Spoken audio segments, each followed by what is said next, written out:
So I just got back from Goodwill, had actually a really phenomenal haul today. I was being really picky, so I didn't get quite as many items, but pretty much everything in this haul is amazing. Before that, though, I do want to talk about, I guess, the ethicality of reselling. And the reason why I've decided to talk about this today is because while I was at the Goodwill, I was just browsing the women's pants section. It was women's jeans, I think. And there was this lady in front of me who had a very, a very big cart of clothing. Like she had a lot of clothing. And she was going really slow, so I was just sort of waiting behind her because I was sort of out of the mood. I was not really feeling like I wanted to keep thrifting, but I just sort of kept doing it. And then two other women came up behind me, and I was like sandwiched between them, right? And then the lady in front of me who had all the clothing, she was very talkative, and she started talking to me, and she started talking to me about how she has a clothing store. And I was going to tell her that I do eBay, but then she said I would not buy stuff at Goodwill and mark it up at my own store. And I was like, okay, maybe I shouldn't tell her that I sell clothing from Goodwill online.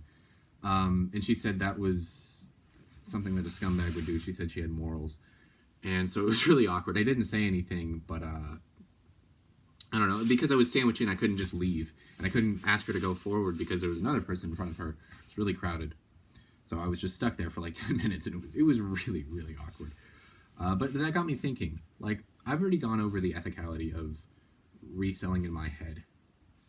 Is ethicality a word? I think it is. The morality. I think the way that I do reselling, used clothing arbitrage from thrift stores, and this is the way that most people do reselling, used goods. They take used goods, buy them low, sell them high. That's the idea. I don't think that that's in any way unethical. And I think that anybody reselling either doesn't think about it or doesn't think that it is either. I will say that there are certain types of reselling that is, I don't know, a bit iffy. Legally, I mean, I don't really have much issue with most stuff, although, of course, some things, like if you resell new with tags, Patagonia North Face, you can get Vero risk, and there is also, I think, maybe some legal implications there, though I might be wrong about that. Because with used goods, you have free license to do anything outside of platform rules. Legally, you're fine. With new with tags, it's eh. So, for example, the resellers that people hate the most are sneaker resellers, people who buy at the drop, and because the demand is so high, they can buy it, I don't know, $200-300, inflate the price to like 1,000, and people will still buy it because the demand is so high. I do think that that's a little like scummy, because it's like you're literally buying it to resell it instantly. You're not giving anybody any chance to potentially get one pair for themselves at a reasonable price, which I still think $200 for any pair of shoes, even new, I think that's ridiculous if it's a sneaker. If it's like a leather, really nice, like work shoe or something, then maybe. But I think honestly, I think sneakerheads, I don't understand them. But to each their own. I'm not gonna blame anybody for liking shoes. It's just, I know my dad's really particular with his shoes, so I understand that people have their preferences. You can spend your money however you want. However, those resellers I don't really know about. I don't think about that because that's not at all what I do whatsoever. If I found a pair of, I don't know, Air Jordans or Air Force Ones at Goodwill, I would have no problem selling those, because those have gone through someone's possession, been donated to Goodwill, and I am buying them now to resell them online.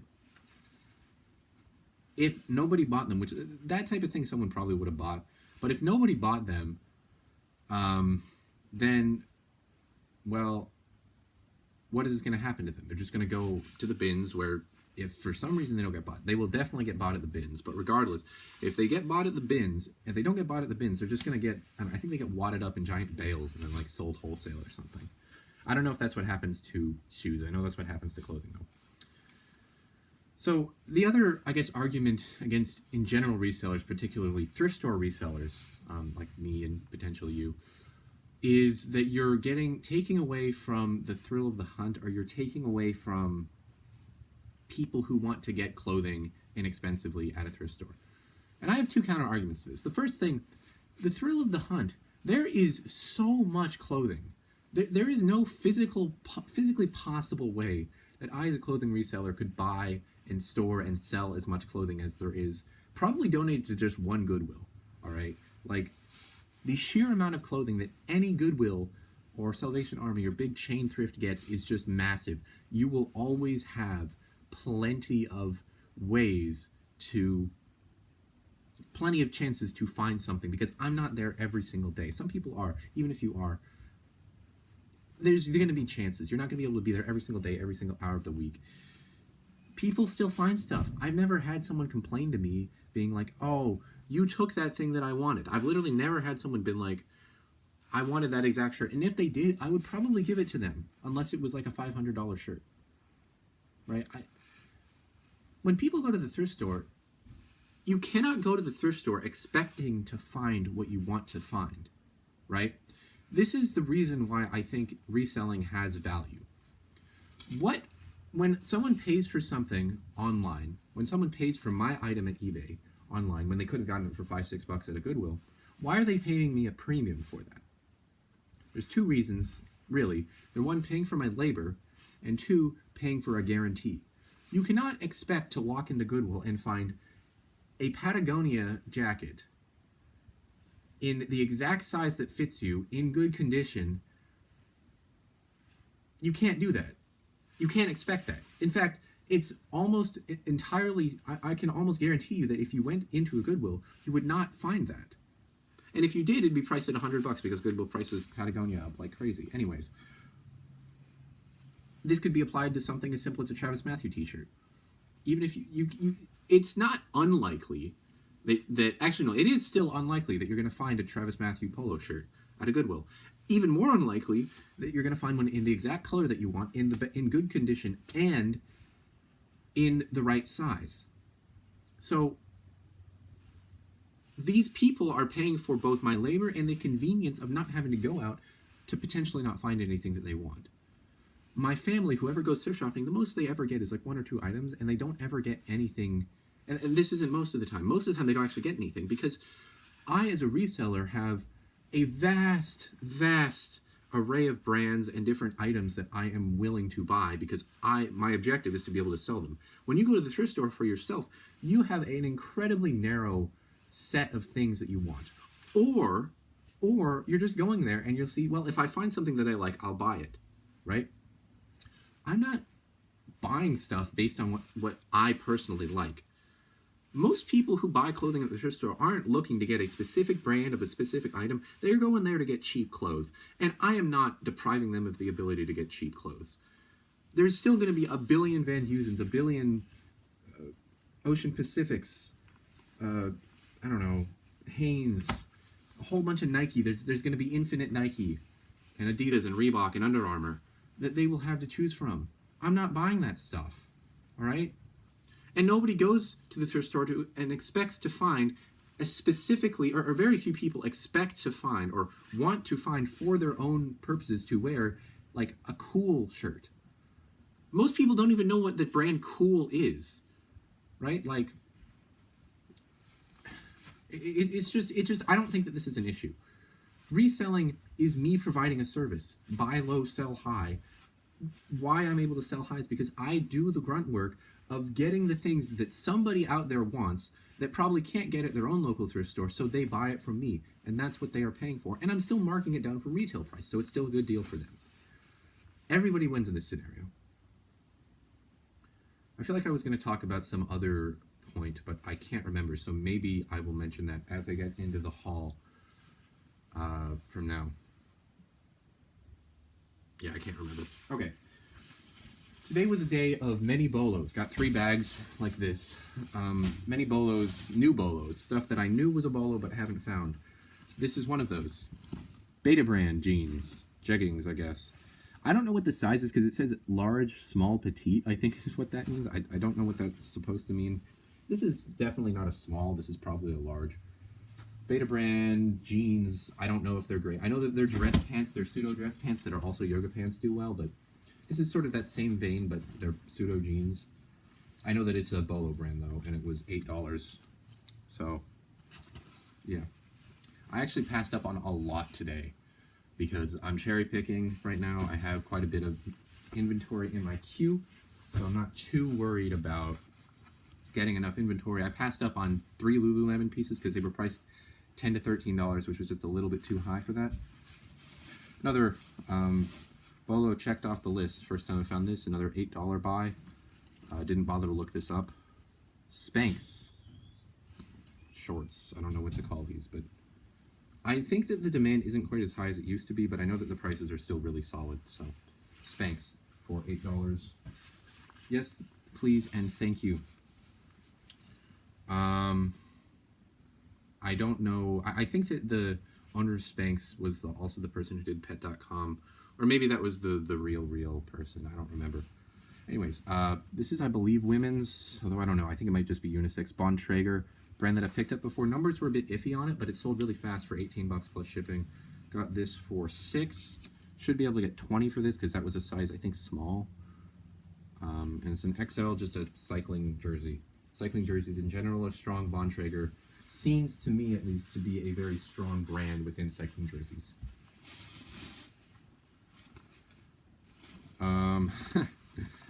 And a brand that I mentioned before and I found last time I went thrifting, Cool, size 34 shorts. No brainer. Didn't even, why would I look that up? It was $7.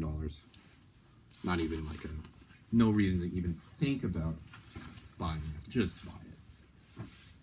Probably $30. And would you look at that? Oh, well, sorry. Look at that. Another one. This one was $10. Doesn't matter. Should get 30 plus shipping because it is a size 3XL. I think I'm going to be able to call this a fishing shirt. Used fishing and hiking.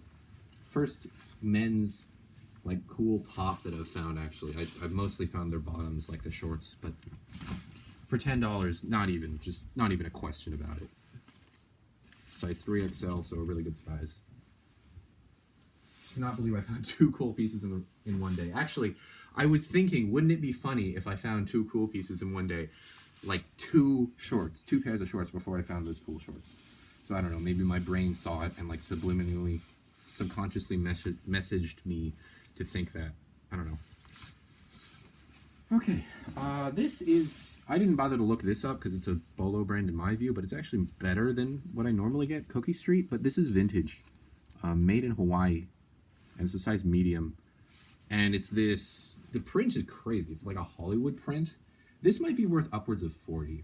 I know that vintage Hawaiian shirts do really well in brands like Rain Spooner, and Paradise Found is another good one.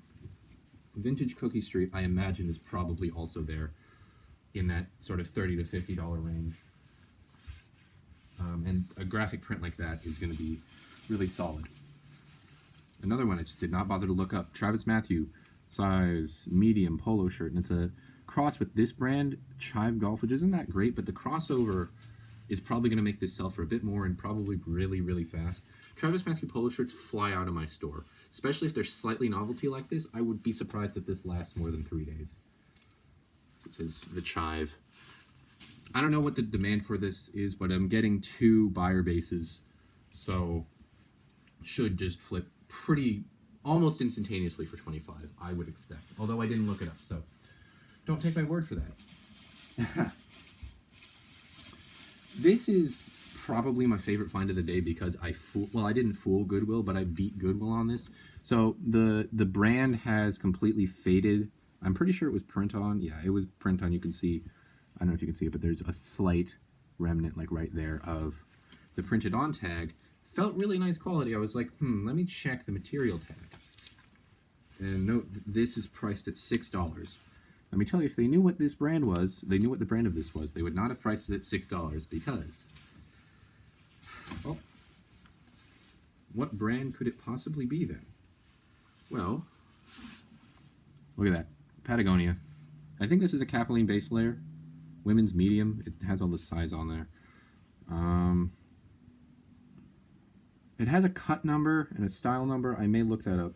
But this feels like a Capilene base layer. For $6, yes, please, and thank you.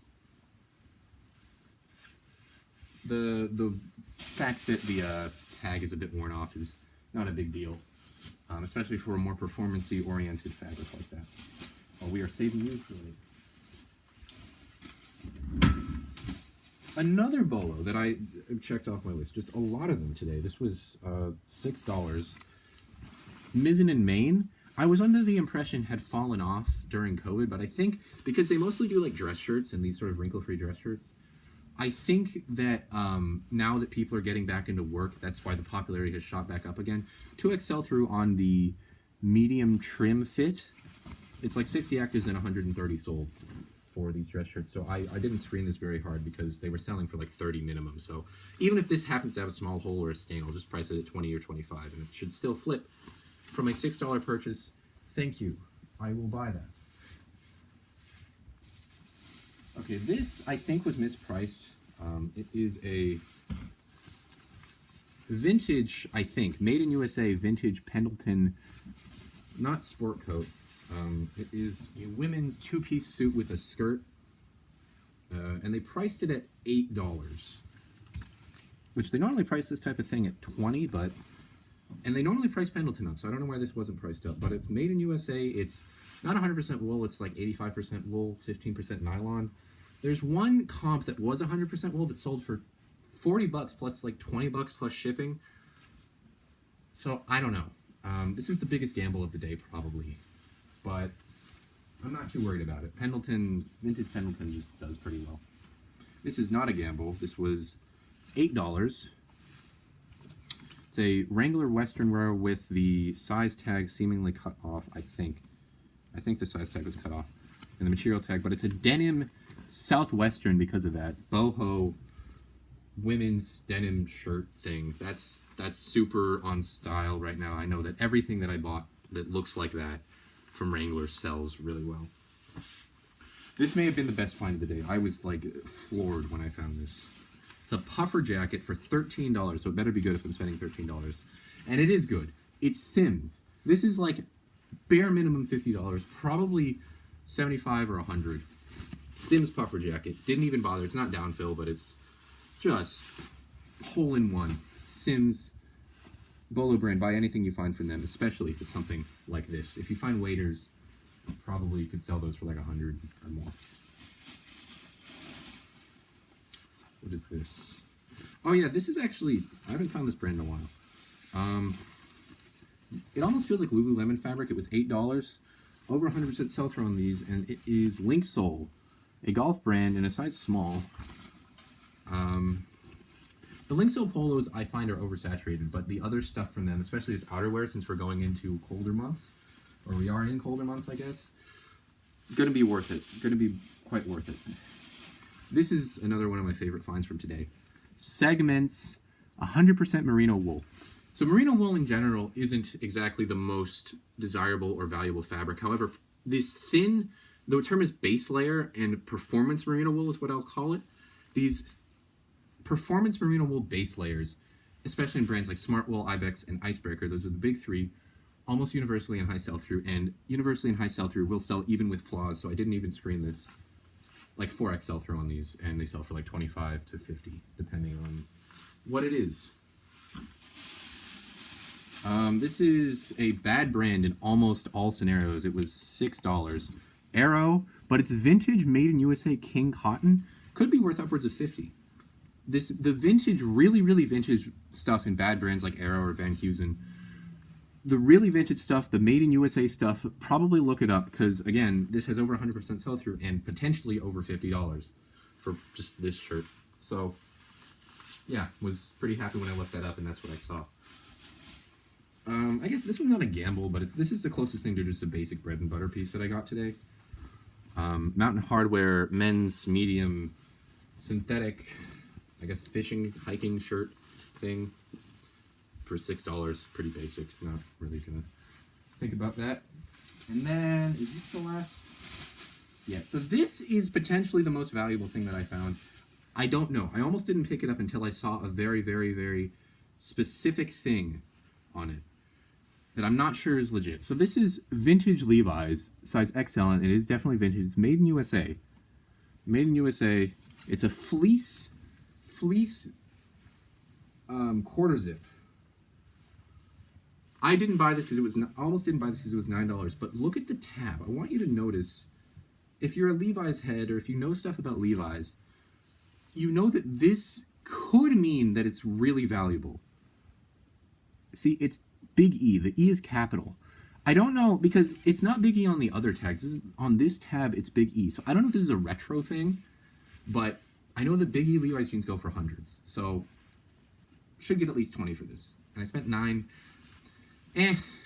It's potentially really valuable, but will sell. So yeah, thanks for watching. Really phenomenal haul, and I guess my spiel, my rant for the first 10 minutes of the video. Hope you enjoyed. Bye!